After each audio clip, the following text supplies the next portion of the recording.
do që të shkoj, e si ditë e natë, mysin zosh e malit, nuk me në hat. Mysin e të mysin, si kur me tin, shumë musumat, shumë surprin. Blej një bilet, shijo koncertin dhe ndihmo nevojtarët. Kështu të paktën tingëllon organizimi i manifestimit humanitar që mbrëmë mbajt në Pallatin e Kulturës. Një mbrëmje e veçantë me art, kulturë dhe humanitet, me mesazhin bashkohuni me ne për të ndihmuar dhe për të shpërndarë solidaritet. Pas një jete të vështirë, shpesh fshihet një njeri i ftohur, i lohur, pa ndjenja. E shoh veten sa jam djersitur, sa jam etur duke vrapuar pas tjerëve. Më dhem, sepse ata as nuk ecën për mua. Nxënësit e shkollës së mjekësisë dhe nxënës të tjerë, në bashkëpunim me Kryqin e Kuq përmes programit Promovimi i vlerave humane, dhuruan një koncert me këngë, valle e recitale, me një qëllim të vetëm, solidaritetin dhe humanitetin.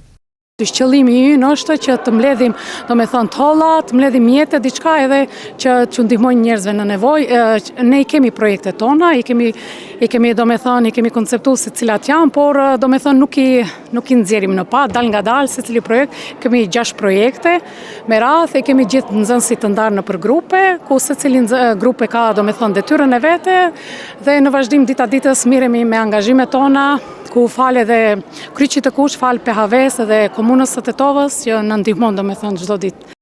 Fidani shprehet se nuk ka munguar solidariteti i tetovarëve dhe jo vetëm.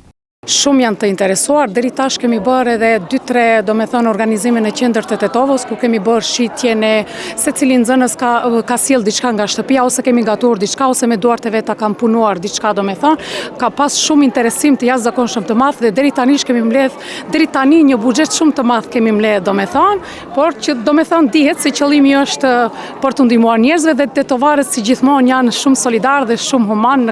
Ndryshe, në kuadër të Kryqit të Kuq, programi Promovimi i vlerave humane, PHV, ka për qëllim të edukojë të rinjët mbi rëndësinë e humanizmit dhe respektit ndaj të tjerëve. Programi është edukativ që nxit ndihmën ndaj njerëzve në nevojë, zhvillon ndjenjën e empatisë dhe tolerancës, si dhe forcon bashkëpunimin dhe vullnetarizmin tek të rinjët.